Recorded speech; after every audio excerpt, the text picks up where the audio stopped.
Olá, meus amigos, minhas amigas. Estamos iniciando o nosso estudo de número 11 do livro A Caminho da Luz. Vamos falar sobre a Grécia. Vamos falar sobre o berço da civilização ocidental.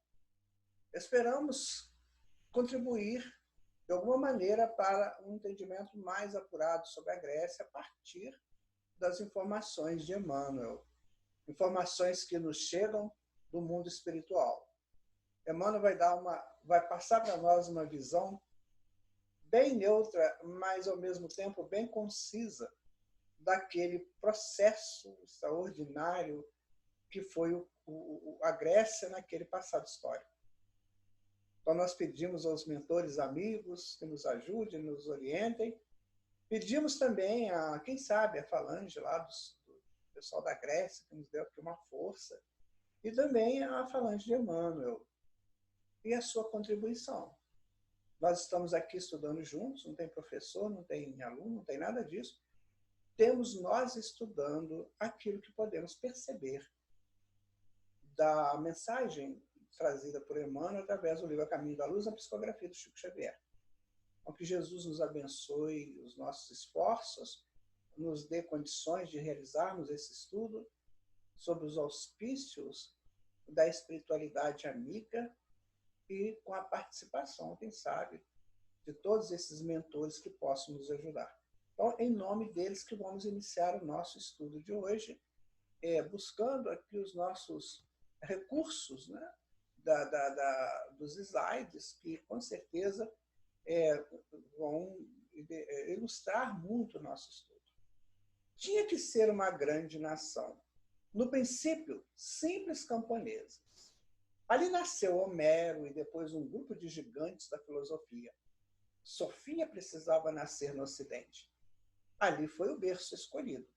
São histórias que se contam e não se cansam de contar. Assim acontece com os grandes. Estudo 11 de 26, capítulo 10, a Grécia e a missão de Sócrates. Terra. Você que abrigou civilizações e pessoas tão importantes, ajuda-nos a sermos buscadores de nós. Com essa mensagem, com esse caminho iluminado que nos aguarda, essa luz que espera por nós, vamos iniciar o nosso estudo de hoje. Nas vésperas da maioridade terrestre.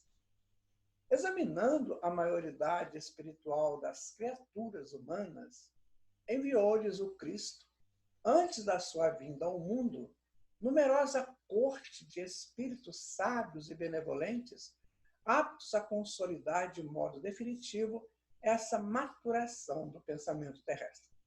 A Grécia, se a gente for estudar a origem da Grécia, ela remonta de 4.000 anos antes de Jesus. Com camponeses ali trabalhando, né, aqueles povos antigos da Grécia, mais ou menos nos anos de 800 anos de Cristo. Aí surge a figura de Homero, vai escrever a Ilíada, a Odisseia, e aí começa então a história da Grécia. Nesse período de 800 até 300 depois de Cristo, esses grandes baluartes da filosofia vão inundar aquele local, né, a Acádia, com as suas informações, com as suas orientações, com as suas instruções. É este caminho que nós vamos penetrar agora, né? Nesse período de mais ou menos 800 a.C. até anos 300 depois de Cristo. Então vamos lá, continuando. As cidades populosas do globo enchem-se então de homens cultos e generosos, de filósofos e artistas que renovam para melhor todas as tendências da humanidade. Jesus estava muito próximo de chegar, muito próximo. Então, o mundo precisava se preparar para recebê-lo. Então, precisava das luzes, precisava dos cantos, dos poemas, das instruções filosóficas de grande profundidade, para receber o grande Senhor do mundo. E a Grécia foi o berço escolhido para preparar o Ocidente para a chegada do Mestre Jesus. Grandes mestres do cérebro e do coração formam escolas numerosas na Grécia, que assumia a direção intelectual do orbe inteiro. Sabe por quê? Porque grandes civilizações do passado já tinham ido, o Egito já tinha ido, as outras grandes civilizações da Lemúria, da Atlântida, também já tinham ido. Então a Grécia assume essa direção espiritual do orbe. Mas ainda tinha os hebreus. Mas os hebreus, eles eram um estudo à parte, que era diferente. Eles não iriam trazer para o mundo as informações que Grécia trouxe. Egito fez o que fez e os seus grandes filhos se retornaram. A Índia estava fechada ali, dentro dela mesma. Não expandia para o mundo os seus conhecimentos. Então, os arianos, que foram os formadores da raça ocidental, ali sim, naquele campo, naquele corredor, se estabeleceu Grécia. Daí ela se torna, né, a direção intelectual do orbe inteiro. Porque até hoje, nossa civilização, né, é greco-romana, está expandindo esses conhecimentos ao longo dos séculos. A maioria desses pensadores, que eram os enviados do Cristo às coletividades terrestres, trazem do círculo retraído e isolado dos templos os ensinamentos dos grandes iniciados para as praças públicas, pregando as verdades às multidões. Esta é uma grande diferença. Lá na Samotrácia, que é uma ilha do Mar Egeu, bem lá na frente, a pessoa que quisesse entrar na escola de Samotrácia, que era uma escola interessante, já podia entrar. Não tinha problema, não. Não tinha esse negócio de ficar com aqueles grandes iniciados. Não, você quer aprender? Esse é o seu objetivo? Vem para cá, vem estudar. Ou seja, ela começa a tirar aquelas grandes escolas fechadas para uma escola aberta, que foi, sem dúvida, a escola dos filósofos gregos.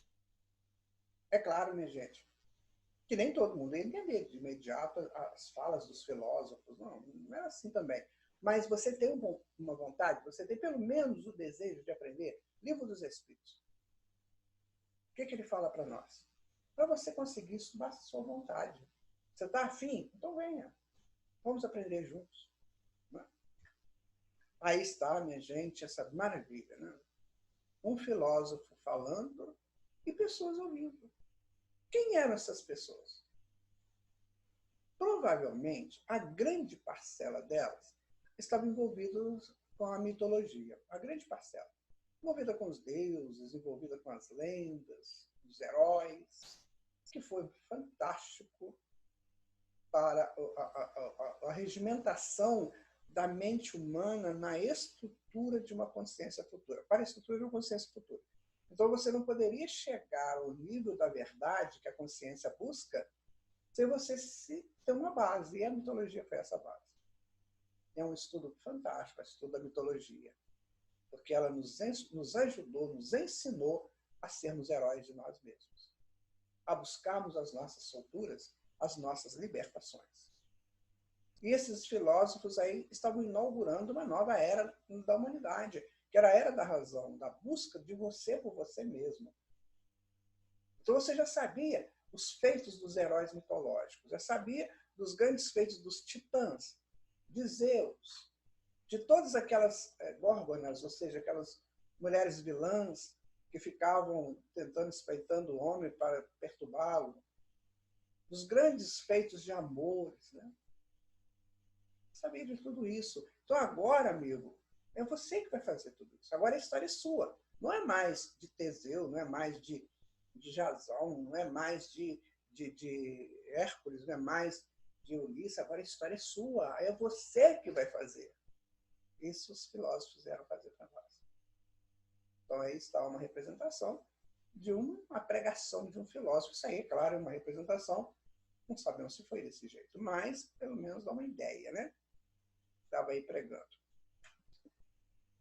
Assim como a organização do homem físico exigir as mais amplas experiências da natureza, assim como a organização do homem físico exigir as mais amplas experiências da natureza antes de se fixar os seus caracteres biológicos definitivos, a lição de Jesus, que representa o roteiro seguro para a edificação do homem espiritual, deveria ser precedida pelas experiências mais vastas no campo social. Emmanuel faz aí uma comparação. Então, para você chegar ao corpo físico atual, você teve várias experiências ao longo dos séculos, dos milênios, para se estabelecer uma genética que fosse capaz de fornecer esse corpo que nós habitamos nele. Então, assim também, para a fixação do Evangelho de Jesus, da fundamentação da mensagem de Jesus, ela precisava, né, também dessas experiências vastas no campo social. Ou seja, a sociedade também precisava se arregimentar, crescer para receber a mensagem de Jesus, assim como o corpo teve que se aprimorar para receber o espírito que somos hoje. Continuando, é por essa razão que observamos nos 5 séculos anteriores à vinda do Cordeiro uma aglomeração de inúmeras escolas políticas, religiosas e filosóficas dos mais diversos matizes em todos os ambientes do mundo. Nós temos a escola de Tarso, né, onde Paulo morava. Temos várias escolas aí maravilhosas daquela época já ensinando retórica, ensinando um pouco de medicina, ensinando direito, né? Muito interessante, minha gente. Então, aquele que quer aprender, Jesus oferece um campo vasto. Essas são as nossas escolas de hoje. Quantas escolas estão aí esperando por alunos conscientes, que saibam respeitar aquele ambiente, tanto do fundamental, do médio, quanto do superior? Aquele ambiente precisa ser respeitado, minha gente. Nós hoje estamos vivendo uma fase de total desrespeito àqueles ambientes. Pessoas que vão lá achando que estão fazendo um grande favor para a escola, para os professores. É isso. Ali no ambiente que você tem que torná-lo sagrado. Lembra que a gente falou no estudo passado sobre o centro do mundo, o centro do sagrado? A escola tem, quando você entrar numa escola, seja ela de qual nível que esteja, você tem que fazer dela o seu centro, o centro do seu sagrado. Quando você sentar numa cadeira daquelas, uma carteira para assistir uma aula, ali é o teu centro do sagrado. Ali alguém estará ensinando você, estimulando você a crescer para a vida. Foi isso que Grécia fez. Foi o grande centro educativo para aquelas pessoas que quisessem. Ainda tínhamos o Império Romano, ainda tínhamos muitas guerras pela frente, mas ali já estava o centro. Então você escolhe. Você quer guerrear, você quer fazer bagunça, quer ser panderneiro, quer ser matador? Tudo bem, então vai para lá. Agora você quer aprender, você quer crescer? Agora vem para cá. Essa era a ideia dos filósofos. Eu vou trabalhar para quem quiser. Quem não quiser, paciência. Eu quero, eu vou trabalhar para eles. Viu a diferença do filósofo para o homem comum? O filósofo já sabe. Eu estou aqui para te oferecer o que eu sei.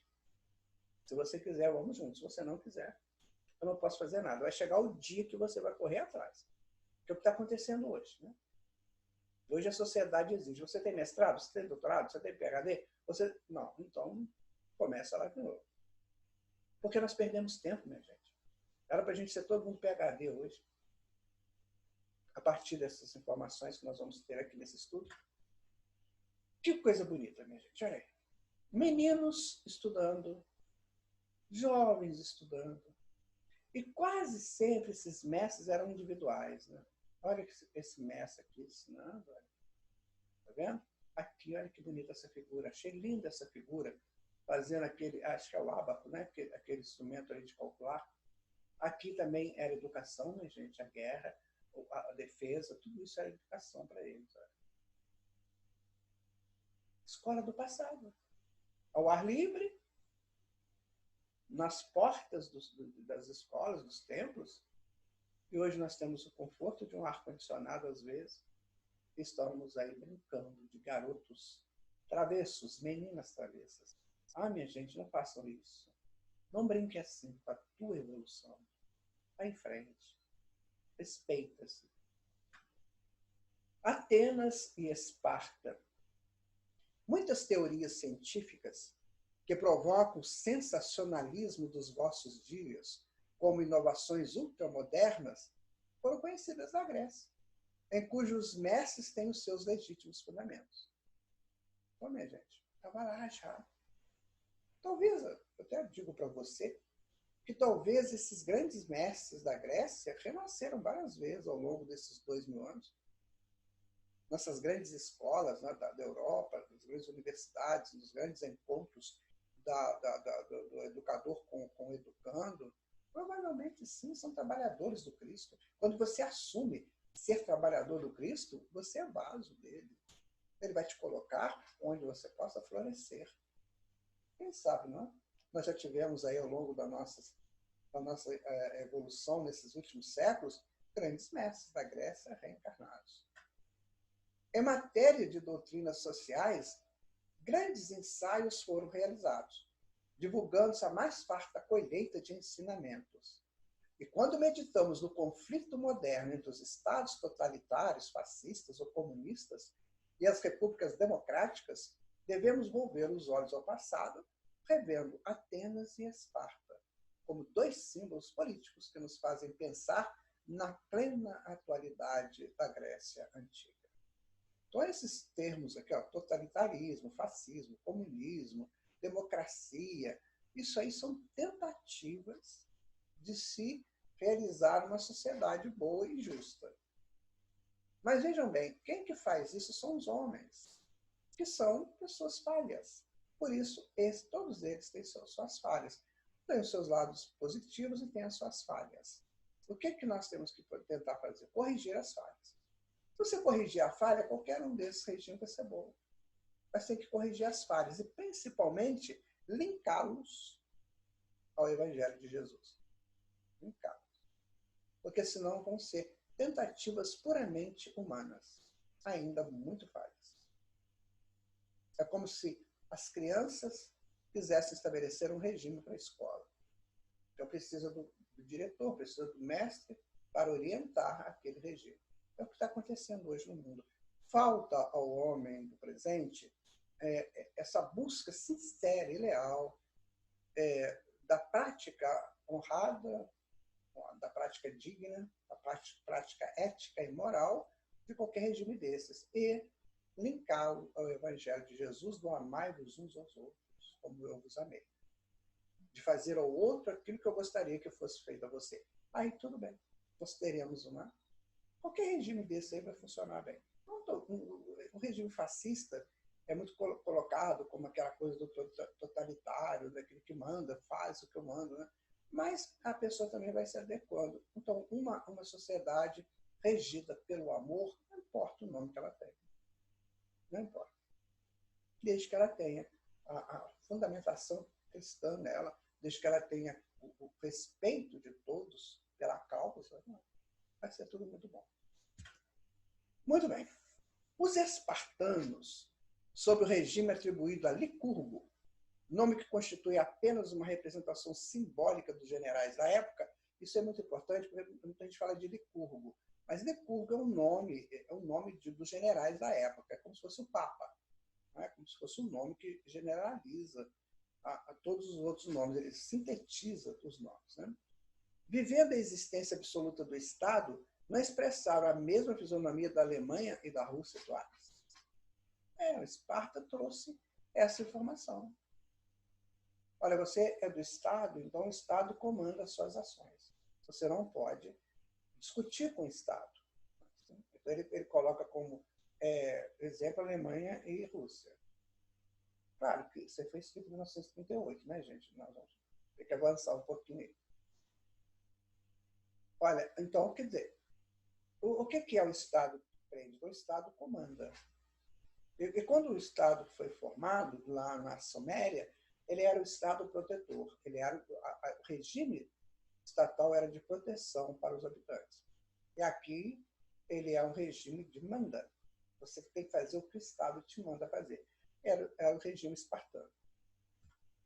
A legislação de Esparta proibiu o comércio, condenava a cultura, cerceando o gosto pessoal em face das bagatelas encantadoras da vida e do sentimento, decretou medidas de insulamento, maltratando os estrangeiros, instituiu a uniformidade dos vestuários, incumbiu-se da educação das crianças através dos órgãos do Estado, não está acontecendo isso em alguns países, mas não cultivava a parte intelectual, abalando todo o edifício sagrado da família e criando muitas vezes o regime do roubo e da delação em detrimento das mais nobres finalidades da vida. A criança espartana, ela ia para lá aos 7 anos, aí era do Estado. Ela era dos pais até os 7 anos, depois era do Estado. O Estado fazia da criança o que ele quisesse. Os meninos, né? Porque as meninas eram para gerar, eram educadas para gerar filhos. E os meninos eram para a guerra, eles eram educados para a guerra. Então, o regime espartano era o regime de guerra. Então, eu vou te educar para a guerra. Aí deixa que eu faça a educação. Aí vem as aberrações, né? Que a gente fica sabendo da história. Então, lá eles tinham uniforme, né? Esse uniforme é que não é o nosso hoje, não, uma coisa bem mais rudimentar, né? Então, quem educava a criança era o Estado, porque ele foi o Estado fazer da criança o que ele bem entendesse. E não cultivava a parte intelectual. Para que você vai aprender bobagem? Aprende não. Você tem que saber aqui quais são os fundamentos do nosso Estado, o que nós queremos. E isso aí criou o quê? Roubo, né? Corrupção, delação. A gente vê isso tudo hoje, né? Esse regime aí, ainda nos tempos atuais. Minha gente, está muito próxima ainda a Esparta de nós. Nós ainda não vencemos essa questão espartana. Ainda não vencemos. Precisamos vencer. Porque depois a gente vai ver a diferença de Atenas, né? Então a gente vai ter que vencer isso. Então Esparta e Atenas representam duas possibilidades bem diferentes. E qual que eu quero? Por essa razão, Esparta passou a história como um simples povo de soldados espalhando a destruição e os flagelos da guerra, sem nenhuma significação construtiva para a humanidade. A pessoa que vive nessa coisa da delação e da corrupção, desses regimes assim, estranhos, né, de Estado fechado, não constrói nada para a humanidade. E quando você não constrói nada para a humanidade, a própria história te pune. Porque você não fez nada de bom. Assim também, na sociedade. Você é um indivíduo que não faz nada de bom para a sociedade, você é punido pelo seu anonimato, é punido pelas falácias a seu respeito. Nós estamos aqui para contribuir, minha gente. Tanto individual quanto socialmente.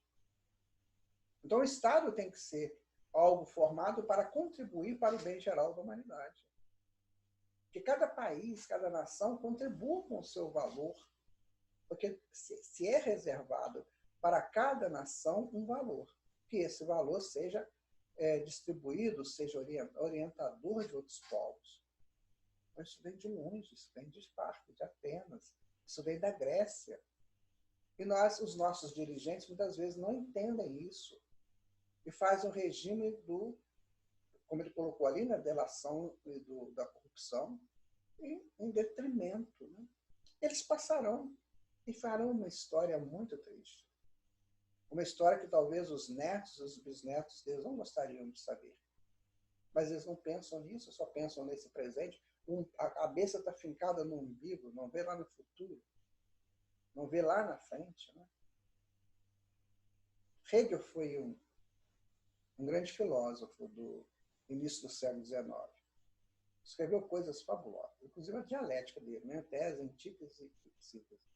Mas os críticos de Hegel falam o seguinte, que o problema do Hegel, o erro do Hegel, foi que ele não viu o futuro, ele só viu o presente.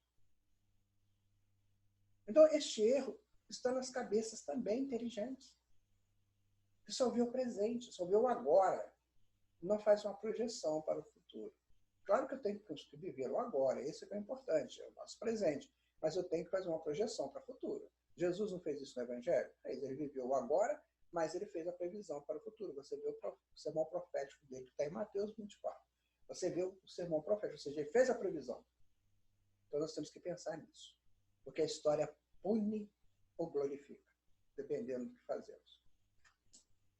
Esparta, gente. Você já pensou viver numa coisa dessa? E nós já vivemos. Ah, já. A gente já adorou empunhar uma espada e achar que era o melhor. Lembra aquelas lutas dos gladiadores, né? As coisas. Nossa, graças a Deus que já passou. Né? Tomara que tenha passado para todos. Tomara. Atenas, ao contrário, é o berço da verdadeira democracia. Povo que amou profundamente a liberdade. Sua dedicação à cultura e às artes iniciou as outras nações no culto da vida, da criação e da beleza. Olha a diferença, minha gente, de Esparta, que não contribuiu nada para a humanidade. Olha o que chega para nós até hoje de Atenas. O que chega para nós? Apenas. Que contribuiu com as artes, com o culto da vida, a criação da beleza. Seus legisladores, que como Solon eram filósofos e poetas, reformaram todos os sistemas sociais conhecidos até então, protegendo as classes pobres e desvalidas, estabelecendo uma linha harmônica entre todos os departamentos da sociedade, acolhendo os estrangeiros, protegendo o trabalho, fomentando o comércio, as indústrias e a agricultura. É isso, é uma cidade-estado, né? Totalmente diferente de Atenas, de Esparta. Mas hoje parece que tem tanto espartano reencarnado por aí que acho que é o contrário. Acho que tem que salvar a minha pele. Vamos expandir cultura. Você vê o Brasil, gente, o Brasil é rico demais. Quanta coisa nós podemos exportar para o mundo, né? Nós exportamos hoje grãos, né? A agricultura brasileira é muito rica, mas nós temos que exportar também beleza, temos que exportar ciência, temos que exportar a nossa religiosidade, o nosso espiritismo. Meu Deus, nós vamos chegar lá. Mas eu tenho que entender isso. Porque se eu ficar sentado só falando, só criticando, não vai resolver nada. A crítica, a gente tem que ser muito cuidadosa. Porque quando eu critico, eu tenho que apresentar uma coisa melhor. Então não adianta eu falar mal de. Eu tenho que apresentar algo melhor. Aí está, né? O templo de Apolo. Recentemente, uma amiga minha esteve lá e trouxe para mim um modelinho, né, desse templo de Apolo. Eu fico admirando isso. É ruim, né? Está aí quase caindo, mas olha, deve ter sido lindo, né, participar de tudo isso. E nós vamos fazer isso de novo. Vamos. As nossas universidades do futuro. Né? Vou dizer uma coisa para vocês muito interessante. Por que a arquitetura do passado era muito mais bonita do que a nossa? Eram detalhados, né? O estilo jônico, dórico, eles eram detalhes bonitos, rococó, aquela coisa toda. Rococó mais na frente, claro. Mas por que era isso? Porque esse povo aí, eles sabiam que o belo fomenta o amor das criaturas. Então, quando você entra num ambiente bonito, um ambiente belo, mas não é um ambiente criado artificialmente, né? Um ambiente ao ar livre. Você vai, por exemplo, numa dessas arquiteturas antigas, que você olha aquela coisa maravilhosa, você fala, meu Deus, o belo nos estimula ao amor. Por isso que eles faziam o belo. Essas coisas lindas, esses pilares lindos, né, que eles faziam no passado. Você vê o nosso Cristo Redentor, né? Como que ele estimula a gente ao amor? Pela estrutura bela dele. Braços abertos, lá no Corcovado, como que abraçando não só a cidade do Rio de Janeiro, mas todo o Brasil, todo o mundo, toda a humanidade. Nós temos que entender isso. O belo foi um estudo feito muito profundamente na Grécia. E a pessoa hoje fala qualquer coisa é belo. Não, você tem que ver um belo que te estimule ao amor. O belo tem que ser esse. Porque ele está na linha de construção do amor. Continuando aqui. Lá começou o verdadeiro regime de consulta à vontade do povo, que decidia, em assembleias numerosas, todos os problemas da cidade venerável. E é fácil reconhecer aí o início das democracias modernas, que agora se organizam nas transições do século XX para a repressão de todas as doutrinas nefastas da força e da violência. Então, essas doutrinas de força e violência não vão funcionar, de corrupção, né? de buscar só para si, de delações, isso não vai funcionar. O que vai funcionar é um regime em que todos estejam unidos em prol do todo, né? E cada um contribua para este todo com seus valores. Olha, você tem valor, eu tenho valor, o outro tem valor, todo mundo tem valor. Só que a gente esconde os valores e põe os desvalores. Os desvalores é que estão ditando, em alguns locais, aí, né, a batuta, né? A batuta do desvalor. Não, temos que ver os valores, o que nós já expandimos de valor, de força, de virtude. Aí nós vamos fazer sociedades maravilhosas. Experiências necessárias. Semelhantes experiências no campo sociológico foram incentivadas e acompanhadas de perto pelos prepostos de Jesus, respeitadas as grandes leis da liberdade individual e coletiva. Tem uma citação de Emmanuel, muito interessante, não nesse livro, mas que, você lembra de Relil, né, que a gente ouve falar muito nele? Relil, né? Relil, ele foi um dos maiores sábios do judaísmo. Considerado ele, o Gamaliel, um dos maiores sábios. Segundo consta, né, segundo Emmanuel nos diz, Relil é hoje o responsável por toda a sociologia do mundo. Ele é o responsável. Então, cada departamento do mundo tem o seu mentor. Então, as grandes questões sociais têm um grande mentor, que tem o seu grupo de trabalhadores. Então, a sociologia está nas mãos de Relil. Quem sabe se os nossos dirigentes, os nossos professores de sociologia, de história, de antropologia, vão buscar esse entendimento com Relil. Como? Orando, pedindo a ele proteção.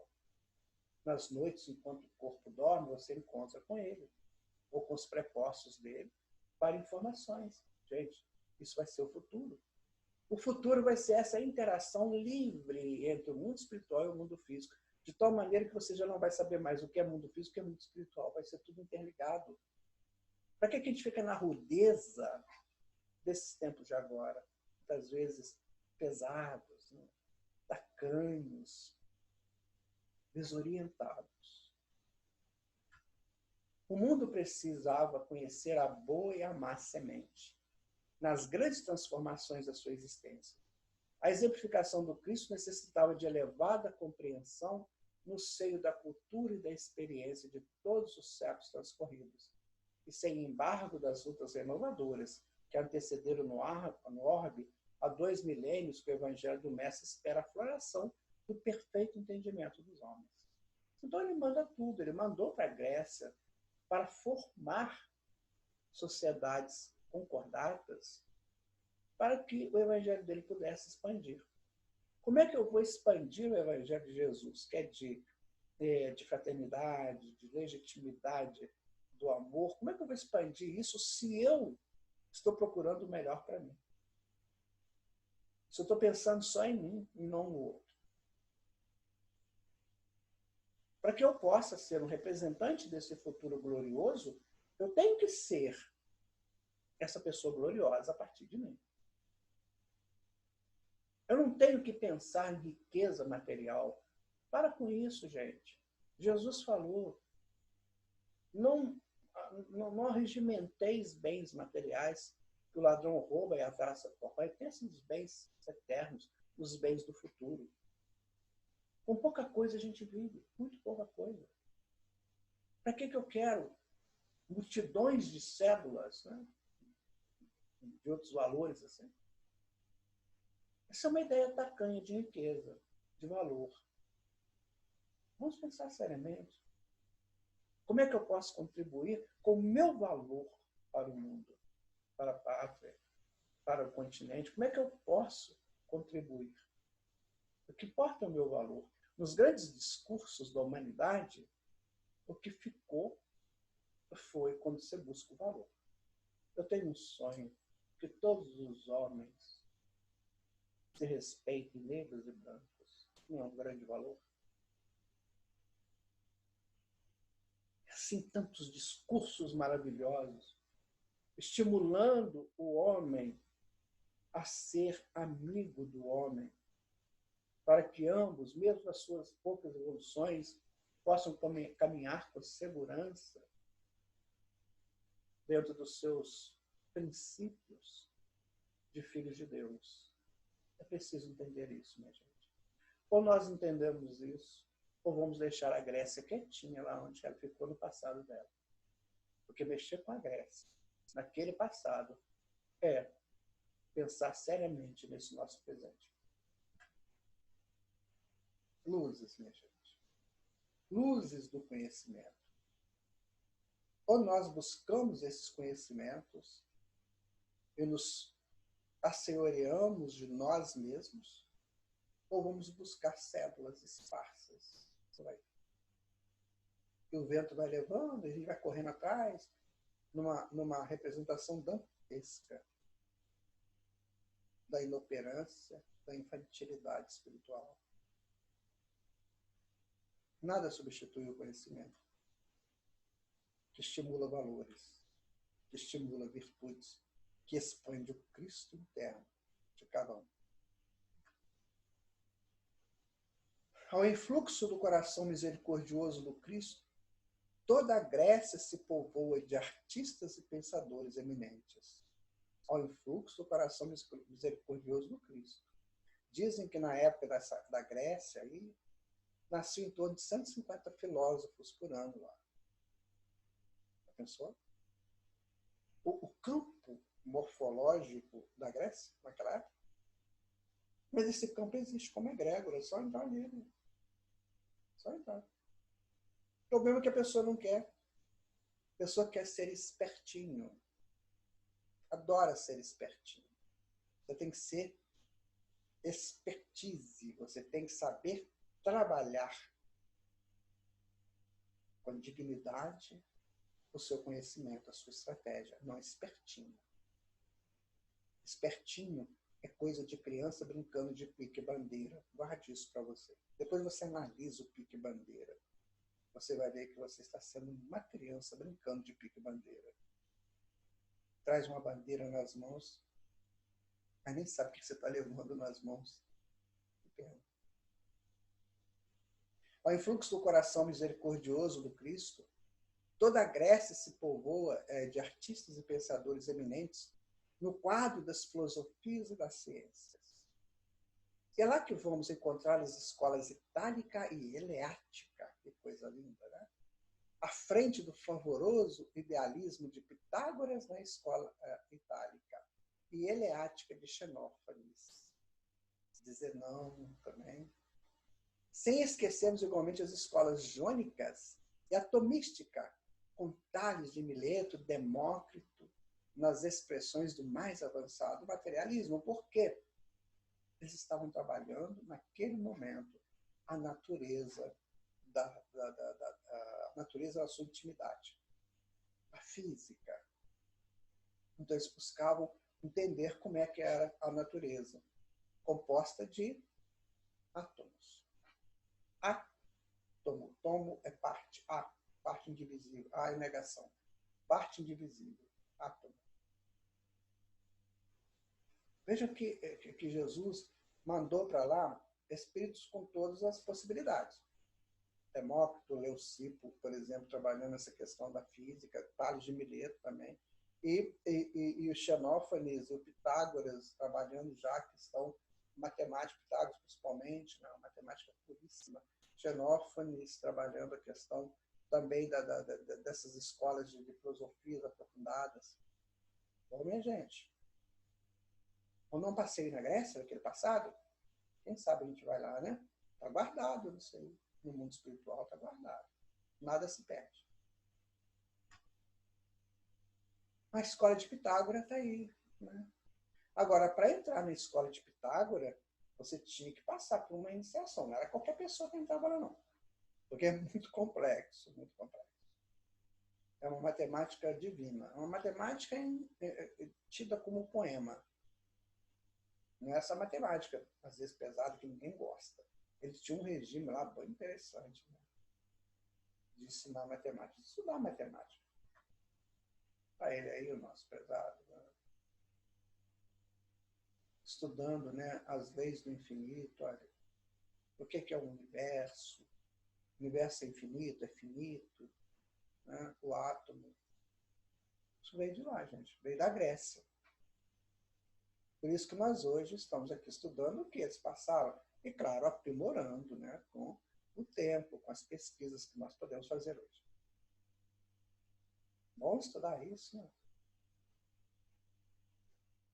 O século de Péricles, chegando a um apogeu de beleza e de cultura com os elevados princípios recebidos da civilização egípcia, espalha os mais soberbos clarões espirituais nos horizontes da Terra. Poucas fases da evolução europeia se aproximam desse século maravilhoso. Né? Aí está.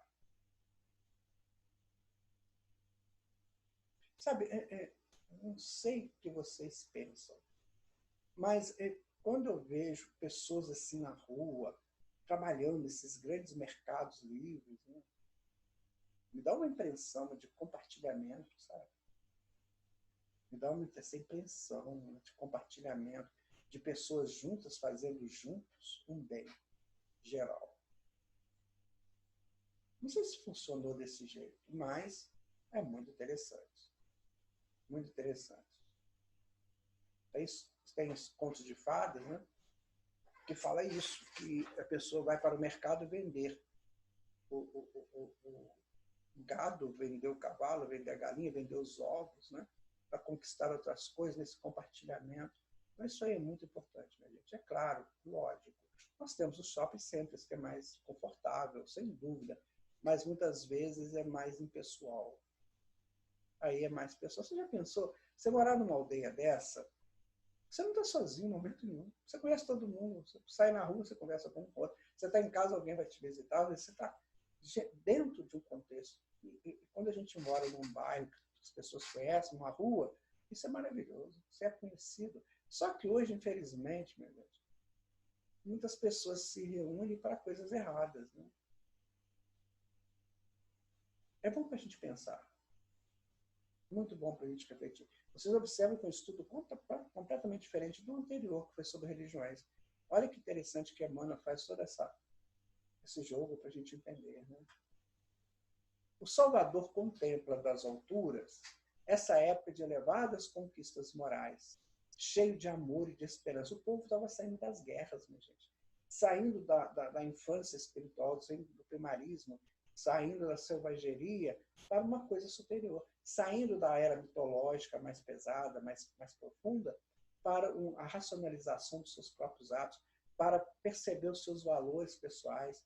Então, eu sei tear, eu sei pastorear, eu sei colher os alimentos, eu sei fazer isso, eu sei fazer aquilo. Então, é o eu se expandindo, percebe? Já não é mais o herói que faz, o Deus, os Zeus, os titãs. Não sou eu que faço. Eu sou o grande herói de mim mesmo. Eu participo disso. Olha só. Eu sou o herói de mim mesmo. Eu participo disso. Gente, isso é maravilhoso. É quando o homem começa a se perceber criatura divina, mesmo que inconscientemente. Mas vai arquivando nele esses valores todos, que hoje nos levam a construir as coisas que construímos. Não é? O planeta terrestre aproximava-se da sua maioridade espiritual, claro, saindo da era mitológica. Né? Quando então poderia ele nutrir o coração humano com a sementeira bendita da sua palavra? Então, ele estava esperando Jesus. Gente, eu não estou falando errado da mitologia, eu amo mitologia, mas chega um momento que a mitologia precisa deixar de existir para que o herói exista. A mitologia busca trazer, nos seus aspectos mais gerais, ela busca trazer o homem para ele mesmo. Né? Tá. Então, ele trouxe pelos heróis. Agora ele é um herói. Então, agora ele vai funcionar como ele, como razão. E agora vem o Cristo para consolidar tudo isso. E para dar a este homem, que é o herói de si mesmo, um encaminhamento divino, que ele é. Então, ele é herói de si mesmo e ele é divino. Então, o Cristo faz esse link. O herói de si como divino que é. Percebe? Envia, então, às sociedades do globo o esforço de auxiliares valorosos das figuras de Ésquilo, Eurípides, que são tragediógrafos, né? Fantásticos, né? Heródoto, historiador, Tucídides, grande filósofo, e, por fim, a extraordinária personalidade de Sócrates, no intuito de realizar o coroamento do esforço decidido de tantos mensageiros. Aí chega Sócrates, né? Ésquilo e Eurípides, fantásticos. Né? Aquelas peças dramáticas, a dramaturgia grega, né? Na verdade, era também essa busca do herói, né? Da conformação do herói com a sociedade, com a verdade própria do herói, onde ele não pode errar, onde ele tem que acertar. Heródoto, né, escrevendo a história, claro que ele escreveu a história da Grécia, né, mas inaugurando, né, essa possibilidade de se anotar os fatos para a posteridade. E o nosso Tucídides, também trabalhando essa estrutura cosmogônica que o homem tinha perdido do passado, enquanto ele vivia plenamente com a natureza. Então, ele retoma esse estudo. Agora, a personalidade de Sócrates já é diferente, nós vamos estudar mais detidamente. É diferente o Sócrates, né, em todo esse contexto que Emmanuel nos apresenta. Considerado o maior dos filósofos, né? Por quê? Porque ele inaugura a razão. Só isso. Ele inaugura a razão. Nós vamos ver daqui a pouco. Aí está, gente, o circo, né? O teatro de Atenas, né? O teatro grego. Maravilha, né? Dá pena a gente ter perdido essa beleza tranquila, né? Eu assisti há um pouco tempo um concerto de um grande pianista no teatro grego. Nossa, que maravilha. Mas hoje é quase que só uma representação de um tempo. Né? Mas vocês imaginam, pensa comigo, naquela época, né, 2.500 anos atrás, as pessoas sentavam para assistir teatro. Claro que era uma bagunça, né? Não era coisa muito arrumadinha, não. Era uma bagunça, mas eles sentavam. Aqui dá a impressão que eram os camarotes, né? Não sei como é que era, eu nunca fui lá. Mas olha que coisa interessante, aqui representações, né? Aquelas máscaras e tal, os corais, né? Os corifeus que faziam aquelas cantatas. Ah, gente, é muito bonito. Eu não gosto de ficar pensando muito em teatro, não, dá uma saudade, né, do meu tempo de teatro. É por isso que, de todas as grandes figuras daqueles tempos longínquos, somos compelidos a destacar a grandiosa figura de Sócrates na Atenas antiga. Superior a Anaxágoras, seu mestre, como também imperfeitamente interpretado pelos seus 3 discípulos mais famosos, o grande filósofo está aureolado pelas mais divinas qualidades espirituais no curso de todos os séculos planetários. Sua existência, em algumas circunstâncias, aproxima-se da exemplificação do próprio Cristo. Eu tenho que falar isso, eu não gostaria de falar não, mas eu tenho que falar. Eu amo uma pessoa, eu amo o estudo de uma pessoa que eu nem conheço pessoalmente, e ela é platonista daquelas assim, mais muito. Mas o Platão não entendeu Sócrates. No livro do Humberto de Campos, ele encontra Sócrates e pergunta para o Platão, ele deturpou o que eu falei. Não é pena, mas mesmo assim Platão é maravilhoso também. Então não é fácil você trabalhar ao lado de um as desse aí, não, gente. Não é fácil, não. Quando Sócrates cria, né, a maiêutica dele, ou seja, a forma dele educar, da pergunta, você é corajoso? Sou. O que é coragem? E se você não fosse corajoso? Onde começa em você a coragem? O que a coragem te leva a fazer? Isso aí era a maiêutica dele. Ele ia fazendo a pessoa raciocinar. Entendeu? Então, nós estamos vindo da época da mitologia, onde os deuses faziam, onde o herói era ajudado. Agora não, agora é você. Então vamos racionalizar a vida? Vamos. Agora é você que vai ser esse conhecedor das coisas. Então você não precisa mais de titã nenhum, porque você é o titã. O titã é filho de Zeus? Sim. Você também é filho de Zeus, então você também é titã. Então seja titã. Percebe quem é Sócrates?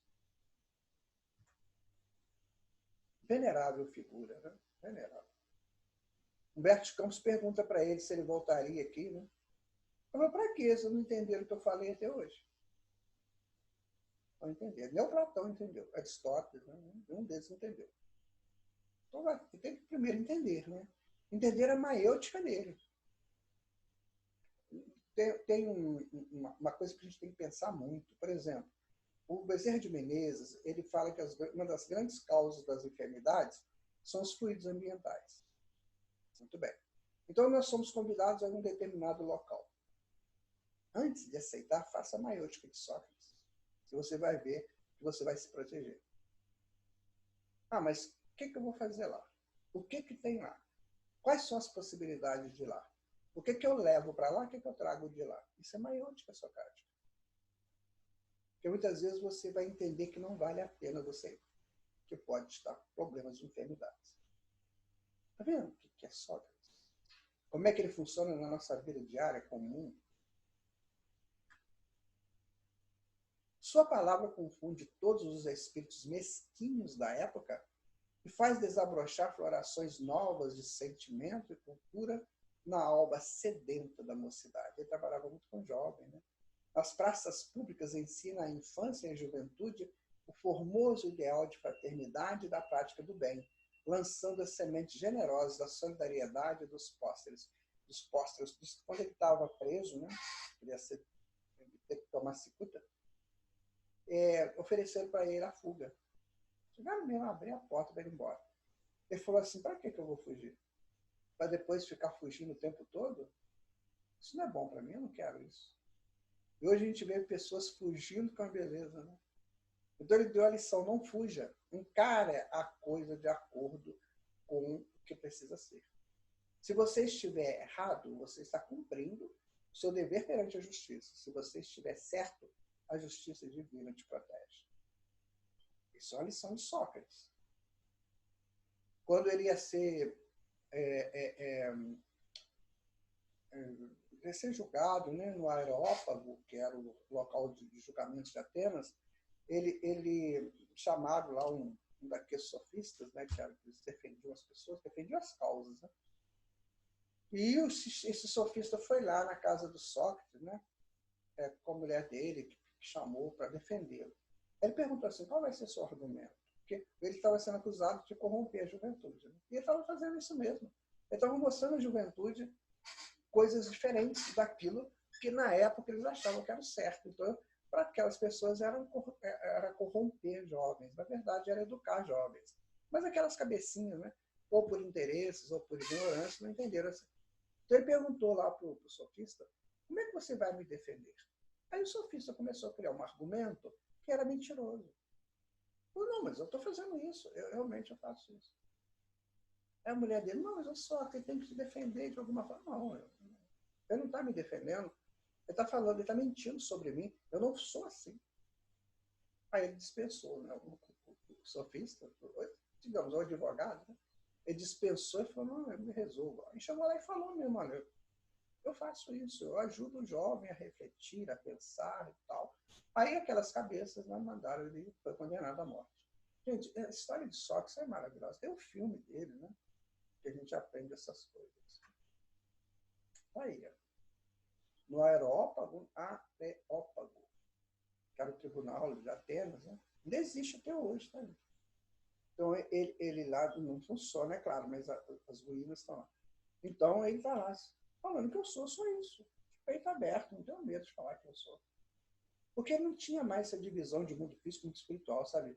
Esses espíritos, eles chegam num momento em que eles não sabem mais o que é plano físico e o que é plano espiritual. Ele está falando a verdade. A verdade é que prevalece.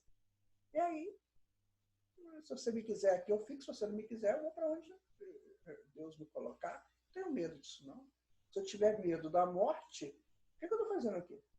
Eu não sou ninguém, eu sou um ser mortal. Eu sou uma pessoa que morre no dia que eu desencarnar, eu morri.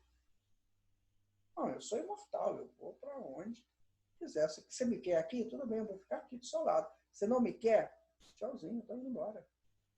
Fica você com a tua história, fica você com a sua ignorância. Mas eu estou indo. Esse é Sócrates. Essa é a mensagem de Sócrates.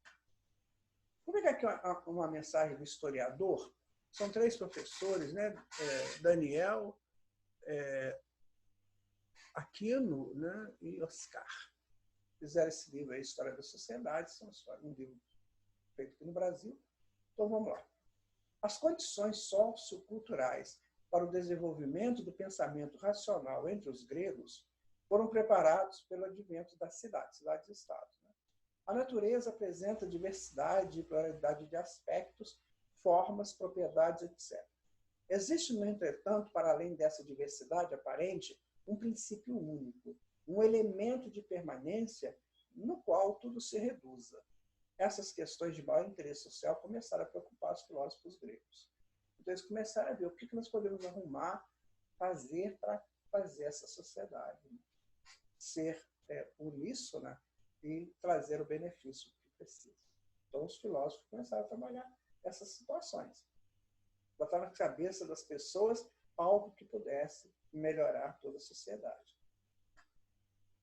Então, a época dos mitos estava chegando a um ponto onde a razão deveria nortear o pensamento humano. Daí a importância dos filósofos gregos. Está ficando claro para você, meu amigo, minha amiga, o pensamento do Emmanuel nesse livro? Como é que foi fundamentada a nossa civilização ocidental? Fundamentada em cima disso? Em cima da busca da razão, de sociedades justas, de homens cultos.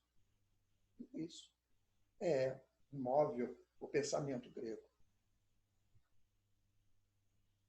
Nas Atenas, como cérebro do mundo de então, apesar do seu vasto progresso, não consegue suportar a lição avançada do grande mensageiro de Jesus. É aquilo que a gente falou antes, ignorância, interesse, não acontece isso, né?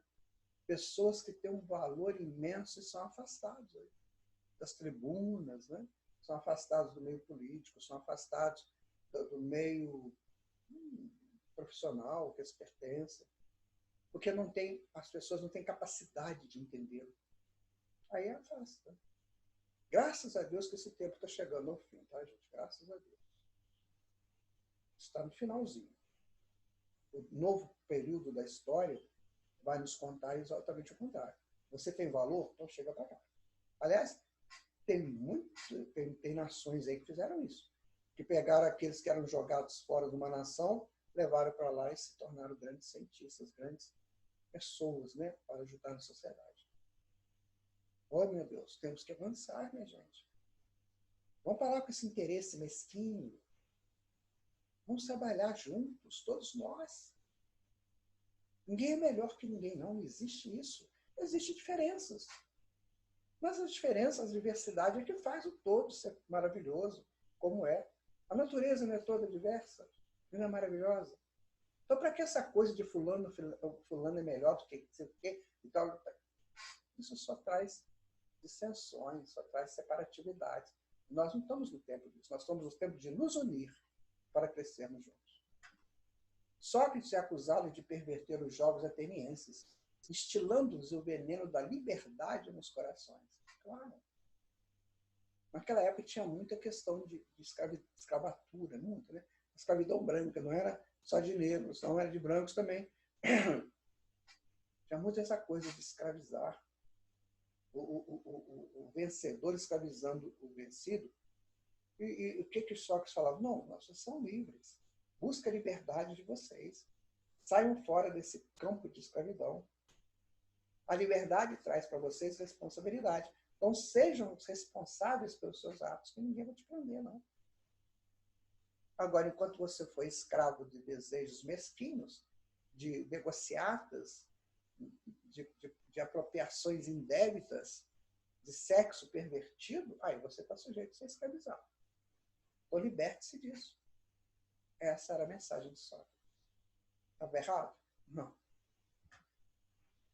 Preso e humilhado, seu espírito generoso não se acovarda diante das provas rudes que lhe extravasam do cálice de amarguras. Consciente da missão que trazia, recusa fugir do próprio cárcere, a gente falou isso, né? Cujas portas se lhe abrem às ocultas pela generosidade de alguns juízes. Eu vou fugir para quê, minha gente? ele falava, né? Serei eu. Eu vou fugir por quê? E os discípulos mais próximos dele, tudo ali do lado dele, né? Inclusive Platão. Né? Foge, mestre, foge. Ou seja, nós queremos. Se eles não querem o Senhor, nós queremos. Sócrates dizia assim, não, eu não vim para um grupo de pessoas, eu vim para o mundo. Eu vim como emissário do grande Senhor. Eu não posso ser para poucos, eu tenho que ser para muitos. Se o todo não me quer, eu já deixei a minha mensagem. Eu estou indo embora. Agora vocês ficam com o dever de divulgar a mensagem. Os enviados do plano invisível cercam-lhe o coração magnânimo e esclarecido nas horas mais ásperas e agudas da provação, enquanto a esposa Xantipa, a Xantipa, cada um fala de um jeito, assoma às grades da prisão para comunicar-lhe a nefanda condenação à morte pela cicuta, que era um veneno, Eila exclamando no auge da angústia e desesperação. Então agora vamos apresentar o célebre diálogo entre Sócrates e a sua esposa lá na prisão. Olha que interessante, né? Xantipa falando com Sócrates, né? Sócrates, os juízes te condenaram à morte. E o que tem isso? Responde resignadamente o filósofo. Eles também estão condenados pela natureza. Mas essa condenação é injusta, soluça ainda a desolada esposa. E ele esclarece com um olhar de paciência e de carinho. E quererias que ela fosse justa? A gente até emociona, né, de ler um negócio desse. É muito emocionante. Sabe o que eu vejo nisso? A prova do carinho de Jesus. De mandar os seus grandes espíritos para essa jaula terrível de leões famintos que ainda é o homem. Meu Deus. Você vê? É que ali ele já estava cercado pelos espíritos superiores, né, que o aguardavam. Claro, ele era médico, lógico. Imagina vocês, seria ter medo de alguma coisa. Medo tem eu, cheio de culpas, cheio de medos, né? Mas ele não. Então, que a gente elimine as culpas e os medos para a gente estar firme em todos os momentos que tivermos que viver. Senhor do seu valoroso e resignado heroísmo, Sócrates abandona a terra, alçando-se de novo aos páramos constelados, onde o aguardava a bênção de Jesus. Então, minha gente, Atenas expulsou. Né? E olha que Atenas era Atenas e expulsou. Então, quem que recebe? Jesus. Não quer? Tudo bem. Eu te quero, vem cá. Minha gente, é muito lindo estudar isso. É muito fabuloso, é muito construtor para o nosso futuro. Ah, quem dera que todos pudessem ler esse livro, pudessem entender isso aí que Emmanuel coloca para nós. Obrigado, Chico Xavier. Deus te abençoe onde você estiver. Deus te abençoe, meu irmão, por essas mãos tão divinas, tão puras, mãos que eu beijei um dia e que guardo no fundo da minha alma o calor daquele momento. O seu olhar tão simples, tão puro, tão sincero. E por essa sinceridade foi que Emmanuel utilizou você, na sua mediunidade, para trazer para todos nós essas bênçãos gloriosas que vão nos ajudar também nos nossos caminhos futuros. Muito obrigado, Chico. Deus te abençoe. Os discípulos de Sócrates agora, né? O grande filósofo que ensinara à Grécia as mais belas virtudes, como precursor dos princípios cristãos, deixou vários discípulos, dos quais destacam-se Antístenes, Xenofonte e Platão. São os três mais próximos de Sócrates. E, segundo consta, todos eles não conseguiram pegar a essência da mensagem de Sócrates. Bom, falaremos apenas de Platão, né? Para esclarecer que nenhum deles soube assimilar perfeitamente a estrutura moral do mestre inesquecível. A gente observa que cada um é cada um, né? Então, você tem um grande senhor, Sócrates, né? Mas tem, né, as ideias de Platão. Ele não ia abrir mão das ideias dele, de jeito nenhum. Nos livros, né, atribuídos a ele, ele também tem as ideias dele. Então, o grande mestre me falou, mas eu tenho a minha ideia. Isso que a gente tem que tomar cuidado, sabe? Quando o mestre chegar para você, assenta e escuta o mestre. Pode ser que ele está estimulando as suas boas ideias, mas pode ser que ele está te trazendo ideias novas. Então, saiba diferenciar uma coisa da outra. E se você tem ideias e o outro sabe mais que você, tente aproximar do outro, do mestre, o máximo possível, para que a sua ideia seja enriquecida pela ideia do mestre. Por isso o mestre chegou para você, senão não chegaria. Não deixaria você já era o mestre, precisava. Mas uma vez que você teve um mestre, você tem que aproveitar a presença do mestre. Foi que Platão talvez não soube. Né? A história louva os discursos de Platão, mas nem sempre compreendeu que ele ministrou a filosofia pura do mestre com a ganga das paixões terrestres, enveredando algumas vezes por complicados caminhos políticos. Está aí a explicação de Emmanuel. Sinceramente, eu não vou entrar nesse detalhe, porque eu não conheço toda a obra de Platão. Eu nunca tive vontade. Sinceramente, eu nunca tive vontade. Nunca. Eu não sei porquê, mas eu nunca tive vontade de entrar profundamente em Platão. Gosto de algumas coisas dele, gosto da caverna, o mito da caverna, gosto de uma outra coisa que ele fala sobre também morte. Mas, assim, eu tenho livros de Platão, grandes aí, mas eu só peguei aquilo que mais me interessou na época. E depois que eu li Humberto de Campos, ele dizendo Sócrates, né, numa reunião que Humberto de Campos estava presente lá, e Sócrates também, Sócrates falou assim que Platão distorceu o que ele falou. Então eu falei assim, não, então eu vou pegar o mestre. Né? Então, para mim, importa o mestre. Importa, por exemplo, o meu mestre é Jesus. Importa Jesus. Agora, se alguém distorceu ali a mensagem dele, não importa, importa Jesus. E foi o que me deu na época esse desejo, né, de não ficar lendo muito. É claro, gente, que é indiscutível o valor de um espírito desse, indiscutível. Mas que pena que ele misturou aí coisas, né, dele mesmo, paixões terrestres. Quer dizer, ele é um espírito da Terra, ainda necessitando de encarnações. E Sócrates já avançado, já não tinha tanta necessidade de encarnações. Tanto é que tem 2.500 anos, 2.400 anos que Sócrates veio aqui e não voltou mais. Não precisa mais reencarnar.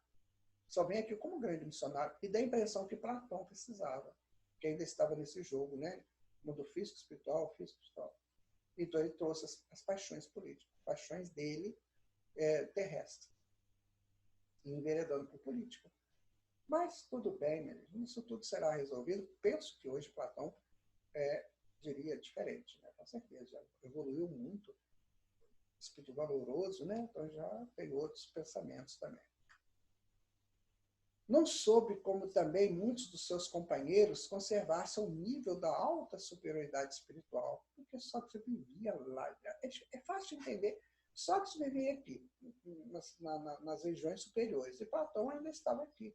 E os outros também, não só Platão, os outros. Estavam nesse indivíduo aqui do plano físico, e Sócrates estava aqui. Então, essa pessoa que está nesse plano, como eu, fica difícil de entender quem já está aqui. Hoje a doutrina espírita está nos ensinando a aproximar um pouquinho mais, né?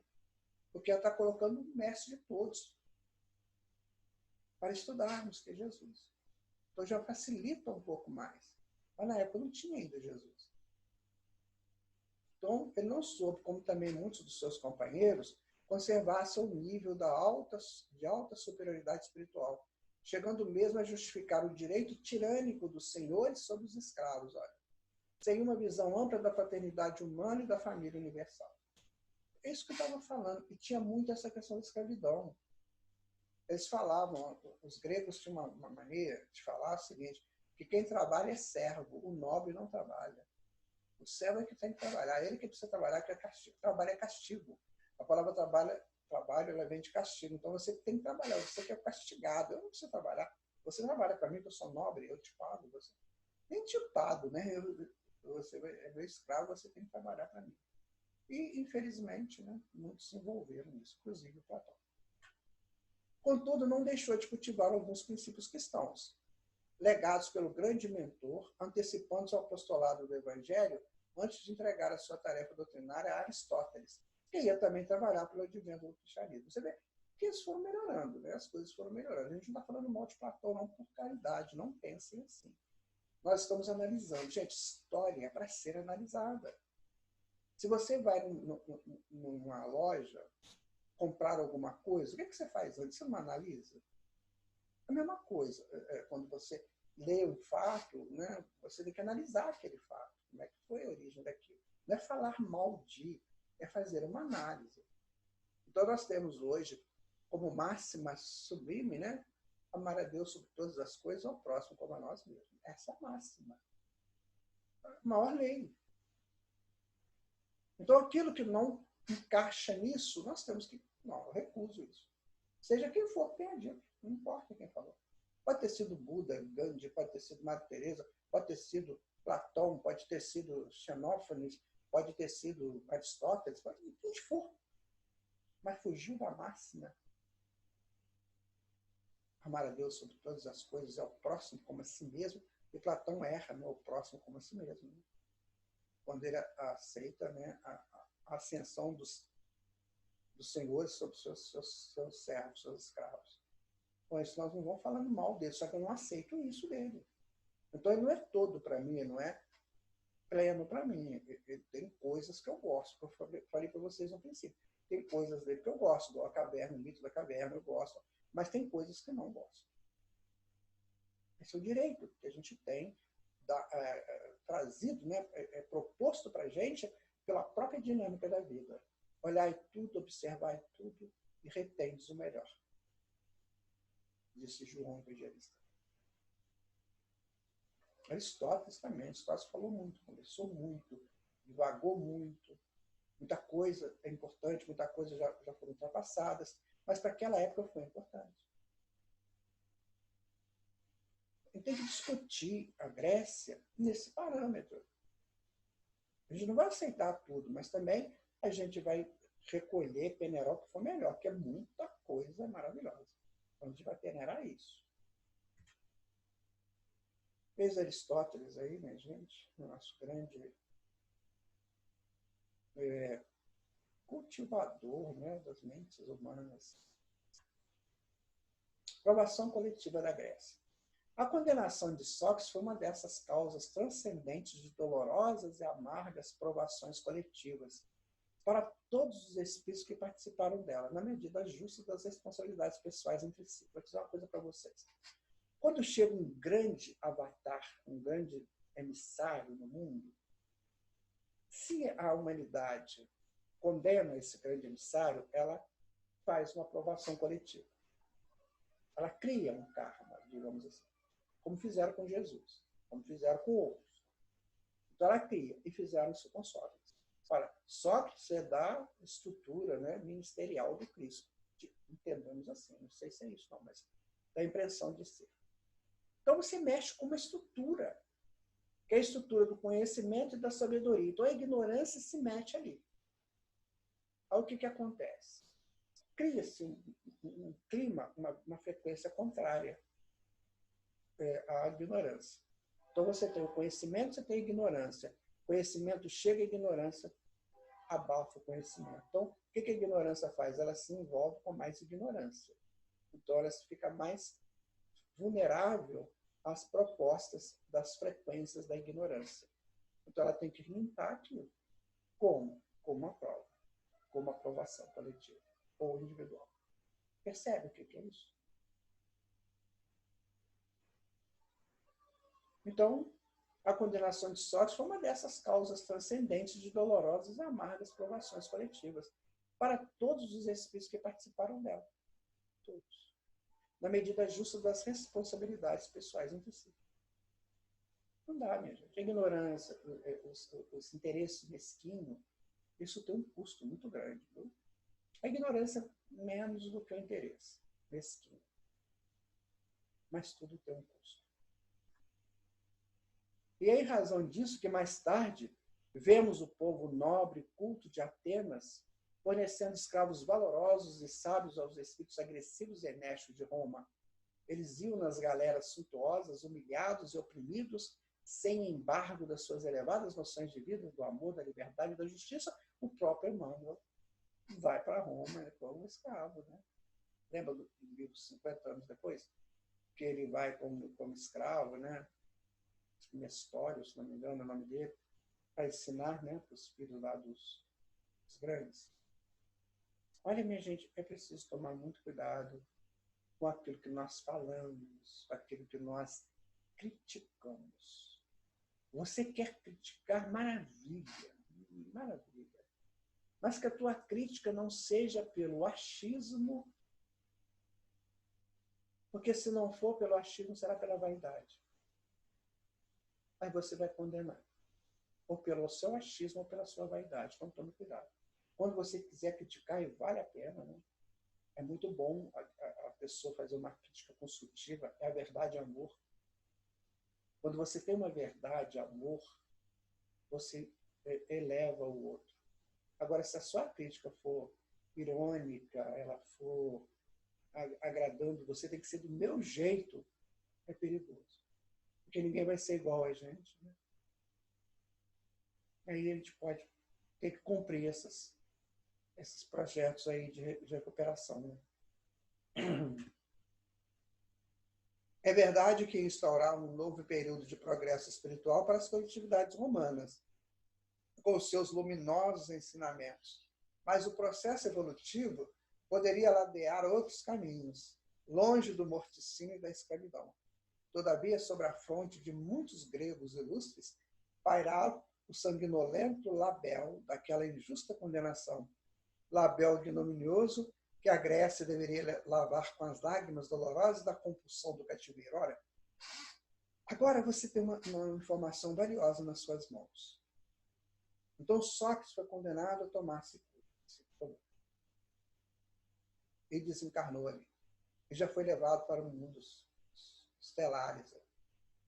Mas ficou o problema aqui. Então, quando você pensar Sócrates, um grande incentivador da liberdade, né, pensa também na condenação dele e nos efeitos terríveis dessa condenação. Então, cuidado quando você condena. Muito cuidado. Analisa bem antes de condenar. Por isso que Jesus disse, não julgueis.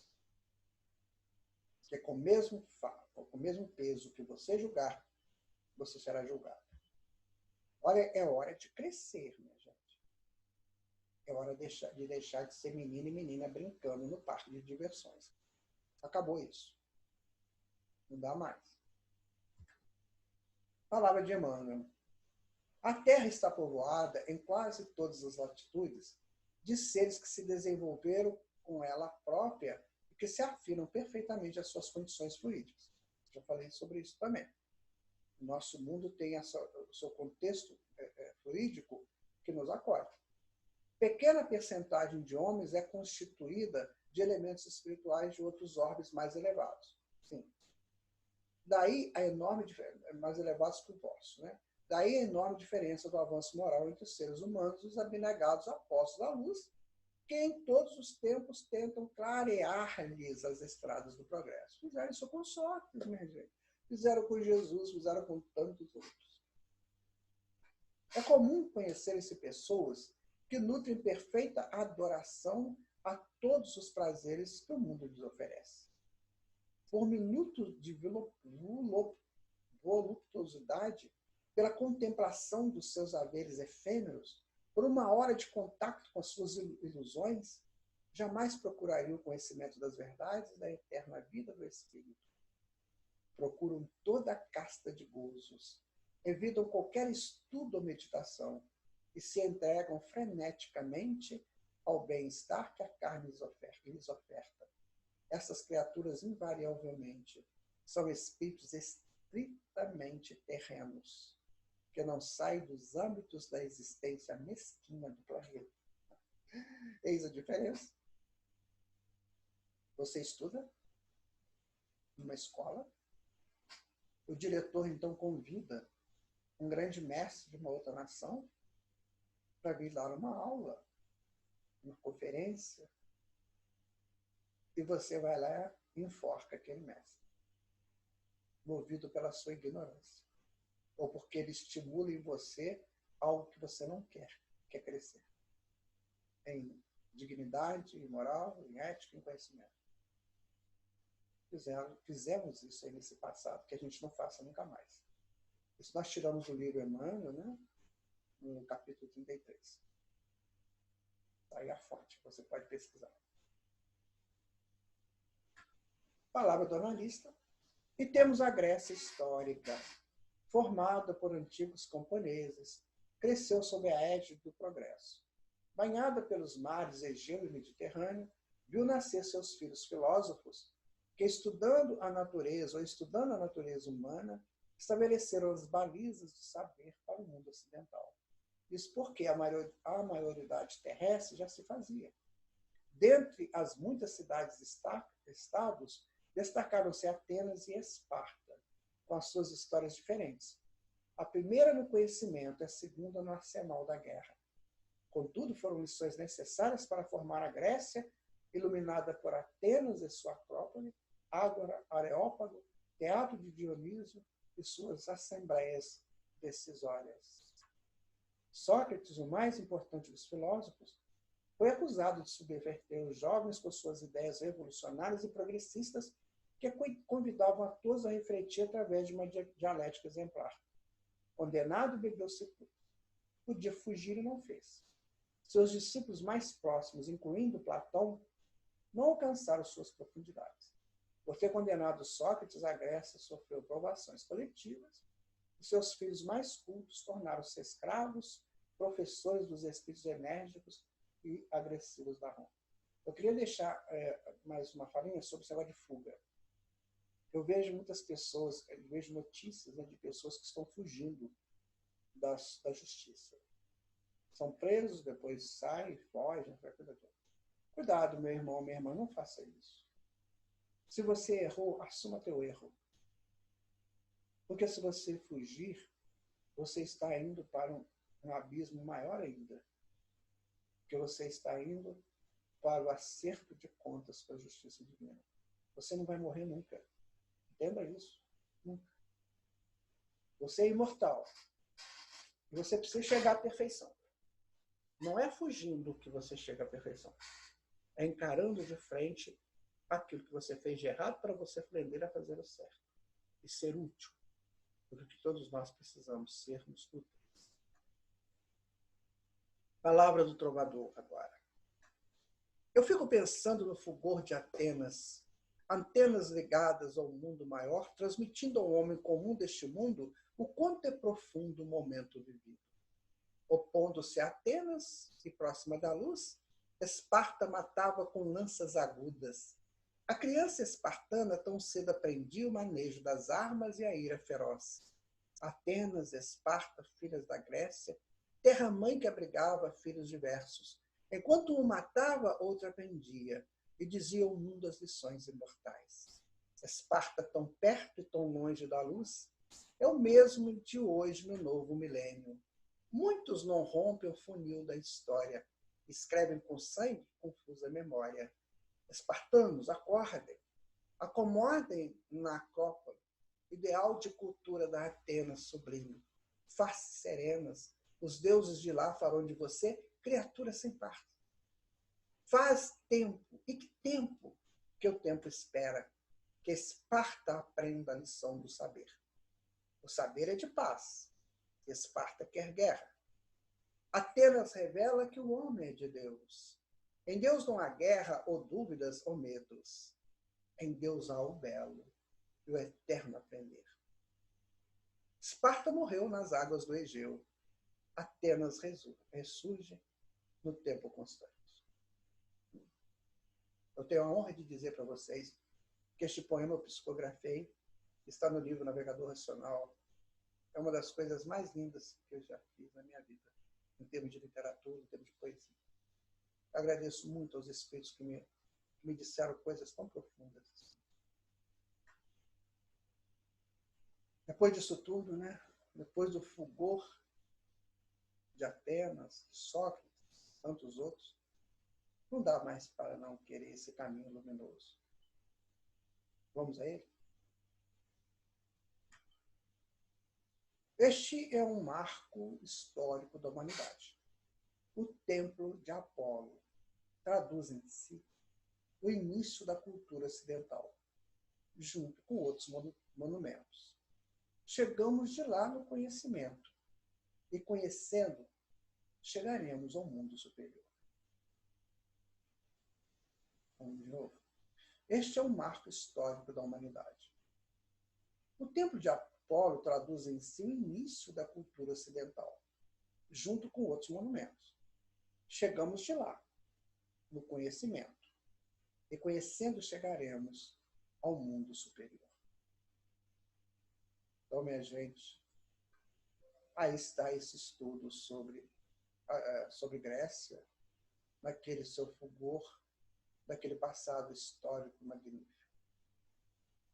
Espero que tenha sido útil a vocês, ao falar de uma civilização tão profunda, tão profícua.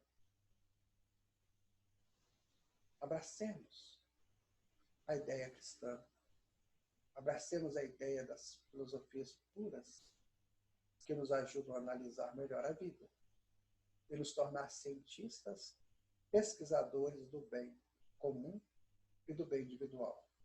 Assim, nós vamos crescendo juntos. Eu, você, todos nós.